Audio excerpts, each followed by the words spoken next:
നമസ്കാരം.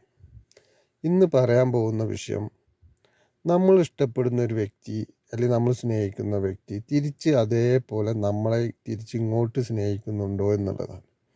ഇല്ല എന്നുണ്ടെങ്കിൽ നമുക്കതിനെന്ത് ചെയ്യാൻ പറ്റും? അത് നമ്മൾ ആഗ്രഹിക്കുന്ന രീതിയിൽ തന്നെ അവർ നമ്മളെ സ്നേഹിക്കാൻ വല്ല വഴിയുണ്ടോ? അല്ലെങ്കിൽ നമ്മുടെ കൂടെ നിൽക്കാൻ വഴിയുണ്ടോ എന്നുള്ളതാണ്. തീർച്ചയായിട്ടും അതിന് വഴിയുണ്ട്. നമ്മൾ ആഗ്രഹിക്കുന്ന പോലെ തന്നെ അവർ നമ്മളോട് പെരുമാറുകയും നമ്മൾ ഇഷ്ടപ്പെടുന്ന രീതിയിൽ നമ്മളുടെ കൂടെ നിൽക്കാനും വഴിയുണ്ട്. അത് തീർച്ചയായിട്ടും അത് അതേപോലെ ചെയ്തു കഴിഞ്ഞാൽ 100% ആ കാര്യങ്ങളൊക്കെ ക്ലിയർ ആയിരിക്കും. പക്ഷേ എന്തുകൊണ്ടാണ് ഈ വ്യക്തികൾ തമ്മിൽ വിവാഹം കഴിഞ്ഞ് കഴിഞ്ഞാൽ അധികവും ഈ പ്രണയിച്ച് വിവാഹം കഴിക്കുന്നവരാണ് കൂടുതലും പ്രണയിക്കുമ്പോൾ ഒരുപാട് വാഗ്ദാനങ്ങളും മോഹന വാഗ്ദാനങ്ങളും ഒരുപാട് കൊടുത്തിട്ടുണ്ടാവും. പക്ഷേ അത് വിവാഹ ജീവിതത്തിലോട്ട് കടന്നു കഴിഞ്ഞാൽ അവർക്ക് അത് നിലനിർത്തി കൊണ്ടുപോകാൻ പറ്റാറില്ല. അതിന് ഒരുപാട് കാരണങ്ങളുണ്ട്. കാരണം പ്രണയിച്ച് നടക്കുന്നത് പോലെയല്ല, അപ്പോൾ ചിന്തിച്ച പോലെയല്ല വിവാഹം കഴിഞ്ഞാലുള്ള ജീവിതം. അതൊരു കുടുംബജീവിതത്തിലേക്ക് മാറി. കുടുംബജീവിതത്തിലേക്ക് മാറുമ്പോഴുള്ള വിഷയം എന്താണെന്ന് വെച്ചാൽ ഒരുപാട് കുടുംബം മുന്നോട്ട് കൊണ്ടുപോകണമെന്നുണ്ടെങ്കിൽ ഒരുപാട് പണത്തിന് ആവശ്യമുണ്ട്. വീട് വെക്കണം, മറ്റുള്ള ചിലവുകൾ, അങ്ങനെ എല്ലാ ചിലവുകളും കഴിഞ്ഞ് പോകണമെന്നുണ്ടെങ്കിൽ ഒരുപാട് പൈസ കണ്ടെത്തേണ്ടതുണ്ട്. അപ്പം ഇത് കണ്ടെത്താനുള്ള ടെൻഷനിലും അതിൻ്റെ തിരക്കിലും ഇടയ്ക്ക് ചിലപ്പോൾ വിവാഹത്തിന് മുൻപ് പറഞ്ഞ പോലെയുള്ള കാര്യങ്ങളൊന്നും ചെയ്യാനോ കൂടുതൽ ആ ഒരു സ്നേഹം കാണിക്കാനോ പറ്റിയെന്ന് വരില്ല. കാരണം മനസ്സിൽ ഒരുപാട് ടെൻഷൻ ഉണ്ടാവും ഈ പണവുമായി ബന്ധപ്പെട്ട് അല്ലെങ്കിൽ ജോലിയുമായി ബന്ധപ്പെട്ട്. അപ്പോൾ അതിൻ്റെ ടെൻഷനിലിടയ്ക്ക് മനുഷ്യനല്ലേ, അപ്പോൾ അവർക്ക് ആ ഒരു സ്നേഹം പ്രണയിക്കുമ്പോൾ കാണിച്ചിരുന്ന പോലത്തെ ആ ഒരു സ്നേഹം പ്രകടിപ്പിക്കാൻ പറ്റിയെന്ന് വരില്ല. അത് രണ്ടു കൂട്ടരും കൃത്യമായിട്ട് മനസ്സിലാക്കി കഴിഞ്ഞാൽ ജീവിതം ഒന്നുകൂടിയും വലിയ കുഴപ്പമില്ലാതെ മുന്നോട്ട് പോകും. അത് മനസ്സിലാക്കാതെ വരുമ്പോഴാണ് ആ പ്രണയത്തിൽ വീണ്ടും ഈ വിഷയങ്ങൾ ഉണ്ടാവുന്നത്. മിക്കവാറും പ്രണയം 1.5 വർഷം, മാക്സിമം പോയ 2 വർഷം, അതിൻ്റെ ഉള്ളിൽ പ്രശ്നങ്ങൾ തുടങ്ങുന്നതാണ് സ്വാഭാവികമായിട്ട് കാണുന്നത്. ചെറുതായി തുടങ്ങി പിന്നെ അത് വലിയ അവസ്ഥയിലെത്തും. പെണ്ണ് ഇറങ്ങി വന്ന് ചെറുക്കൻ്റെ കൂടെ ഇറങ്ങി വന്ന് ജീവിക്കാൻ വേണ്ടി തുടങ്ങിയതാണ് എന്നുണ്ടെങ്കിൽ തീർച്ചയായിട്ടും അവിടെ വരുന്ന വിഷയം എന്താണെന്ന് വെച്ചാൽ ആ വീട്ടിൽ നിന്ന്, പെണ്ണിൻ്റെ വീട്ടിൽ നിന്ന് ആരുടെയും ഒരു സപ്പോർട്ട് ഉണ്ടാവില്ല എന്നുള്ളതാണ്. ചിലപ്പോൾ ചെറുക്കൻ്റെ വീട്ടിൽ നിന്നും ആരുടെയും സപ്പോർട്ട് ഉണ്ടാവില്ല.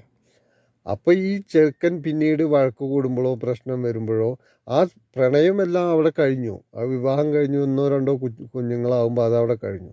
പിന്നെ എന്ത് വിഷയം വന്നാലും ശരി ചോദിക്കാനും ആരും വരില്ല എന്നുള്ള ധൈര്യം ഇവർക്കും ഉണ്ടാവും. ഇനിയിപ്പോൾ എൻ്റെ ആഗ്രഹങ്ങളൊക്കെ ഇനിയിപ്പോൾ പോവുകയാണെങ്കിൽ പോയിക്കോട്ടെ എന്നുള്ളൊരു മെൻറ്റാലിറ്റിയിൽ നിൽക്കുന്ന ആണുങ്ങളും ഉണ്ട്.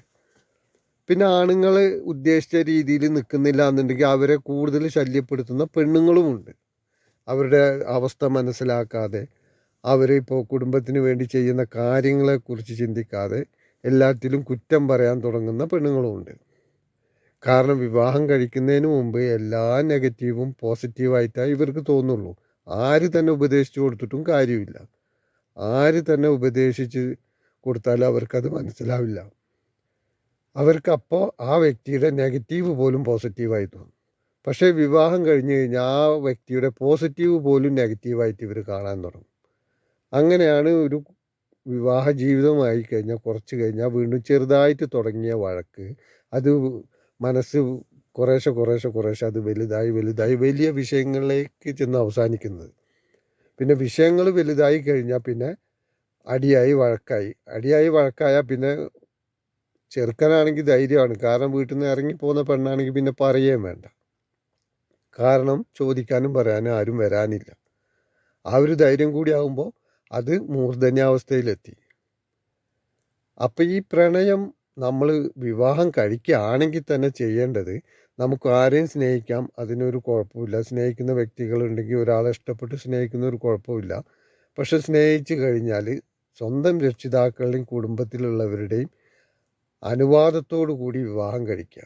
പ്രണയിച്ചിട്ടാണെങ്കിലും ശരി, നമുക്ക് എന്ത് വിഷയം വന്നാലും അപ്പോൾ ഓടി വരാനോ കാര്യങ്ങൾ ചോദിക്കാനോ നമുക്കതിനൊരു പരിഹാരം കണ്ടെത്താനോ തീർച്ചയായിട്ടും അവർ നമ്മുടെ കൂടെ ഉണ്ടാവും. അവരുടെ സമ്മതത്തോടു കൂടി നമ്മളത് ചെയ്താൽ. അവർ സമ്മതം ഇല്ലാതെ നമ്മൾ ചെയ്യുമ്പോഴാണ് നമ്മൾ ഒറ്റപ്പെട്ടു പോകുന്നത്. പ്രണയിക്കുന്നതും വേണ്ടാന്ന് ആരും പറയുന്നില്ല. പക്ഷെ നമ്മുടെ വീട്ടുകാരോട് പറഞ്ഞ് അവരുടെ സമ്മതം നോക്കണം. അവർ വേണ്ട എന്ന് പറയുന്നുണ്ടെങ്കിൽ അതിൻ്റേതായ ഭാവി മുൻകൂട്ടി കണ്ടിട്ടാണ് അവരത് പറയുന്നത്.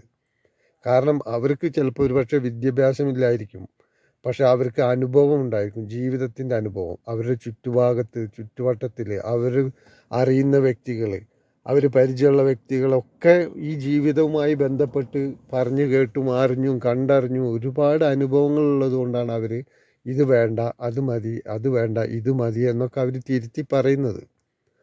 പലതും 90% അങ്ങനെ. പക്ഷെ അത് ഈ സമയത്ത് ഇവർക്കത് മനസ്സിലാവില്ല എന്നുള്ളതാണ് ഏറ്റവും വലിയ വിഷയം. ഈ പ്രണയിക്കുന്നവർക്ക് അപ്പം എന്ത് പറഞ്ഞിട്ടും കാര്യമില്ല. അത് പ്രണയിച്ച് അവർ ആ ഒരു അവസ്ഥയിൽ എത്തുമ്പോൾ മാത്രമേ അത് തിരിച്ചറിയുള്ളൂ.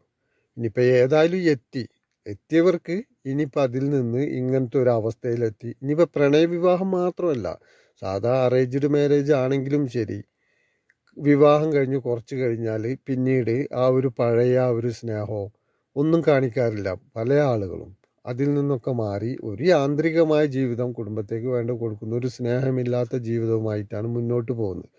അതിന് പല കാരണങ്ങളുണ്ട്. രണ്ട് വ്യക്തികൾ, രണ്ട് സ്വഭാവം, രണ്ട് രീതിയിൽ വളർന്ന വ്യക്തികൾ ഒന്നിക്കുമ്പോൾ അവരുടെ പല പെരുമാറ്റങ്ങളും പരസ്പരം അങ്ങോട്ടും ഇങ്ങോട്ടും സംസാര രീതി പലതും അങ്ങോട്ടും ഇങ്ങോട്ടും മനസ്സിലാവില്ല മറ്റുള്ളവർക്ക് എന്നുള്ളതാണ്. കൂടെ നിൽക്കുന്നവർക്ക് അത് ചിലർക്ക് ഇഷ്ടപ്പെടില്ല. പക്ഷേ ഇഷ്ടപ്പെടില്ലെങ്കിൽ ഇത് മാറ്റാൻ ഈ വ്യക്തിക്ക് കഴിയുകയില്ല. ഇത് അറിഞ്ഞുകൊണ്ട് പറയുന്നതല്ല, ഇത് പഠിച്ചു വെച്ചത് സ്വാഭാവികമായിട്ട് ചെറുപ്പം മുതൽ ശീലമായത് ആ രീതിയിൽ പെരുമാറുന്നു എന്നുള്ളതാണ്.